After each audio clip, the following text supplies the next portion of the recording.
There's nothing quite like knowing exactly what you're going to do on the first day back after break as you cruise into the winter vacation.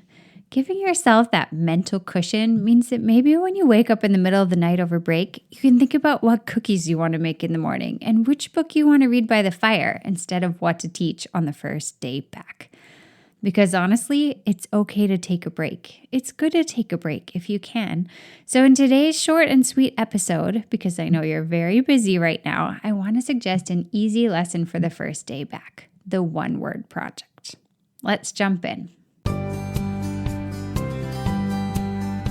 Welcome to the Spark Creativity Teacher Podcast, a podcast for English teachers looking for more creativity, more engagement, more joy.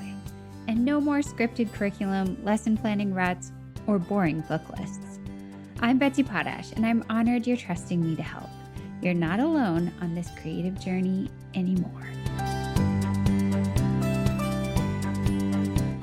I first heard about the One Word Project 15 years ago when I was living in Bulgaria. Struggling a bit to adjust to my new surroundings in post-communist Sofia, Bulgaria's capital, I started listening to Elizabeth Gilbert's book, Eat, Pray, Love. Remember when that was super popular and everywhere you looked? Yeah, I listened to it on my regular jogs around my neighborhood, Mladost 1A.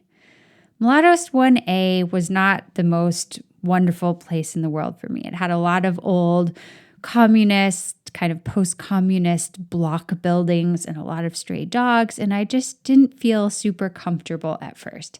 It helped to listen to Elizabeth Gilbert process her life in Italy, India, and Bali as I tried to process my first foray into Eastern Europe.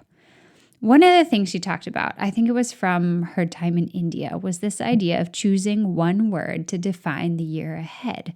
Unlike a 6-word memoir, another project I love to talk about, which stems from all that we have been in the past, the one-word project helps us think about the future we want and choose a way to guide ourselves into it. So if you're not noticing, I like the idea of the one-word project for us too, as teachers, as adults. But we're going to talk about it in the classroom. So let's talk about how you can set it up for your students. This project can be incredibly quick if you just pass out like a little index card and invite kids to choose a word. But for it to really be meaningful and to have more of an impact on the class, I'd scaffold the process a little bit more. You might start by having your students write some reflection about the past year, 2023. You could do this in all kinds of different ways. Have them be thinking about what was meaningful to them coming out of 2023. What did they learn that they valued? What do they want to build on that really mattered to them in their past experiences? What would they maybe choose as their theme song from 2023?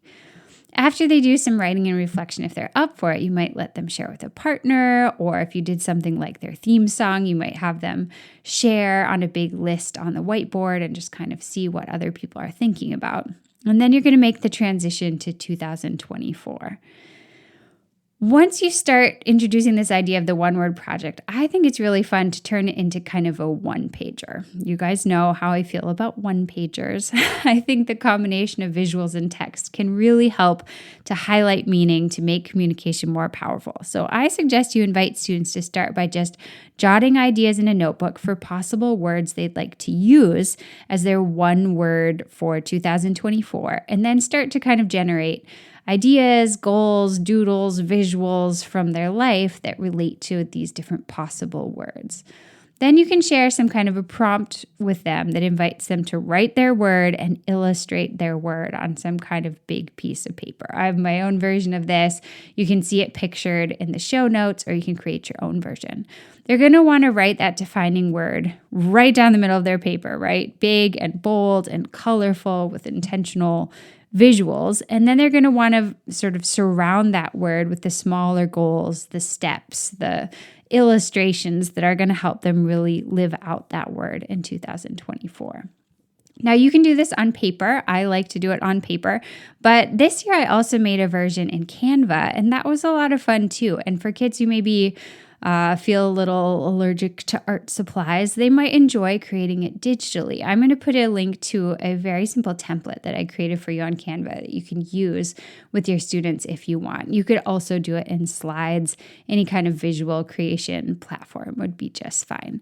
So this would be a fun way if you want to introduce Canva in 2024. Hint, I'm so pro Canva. They have their free program for educators. If you haven't introduced it to students yet, this could be really fun first day back, just to combine this goal setting with an introduction of a new tech platform that could be really useful to you in the new year. So either way, whether you have them do it online or whether you have them do it on paper, you are probably going to want to culminate this with some kind of a display. As long as students are comfortable with that, I would really recommend you put them up on your wall.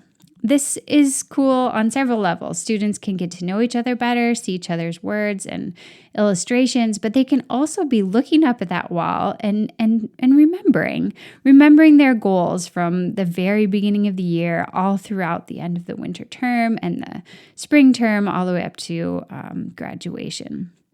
Maybe you even want to revisit them every few months with some kind of reflective writing just to help students keep coming back to those goals.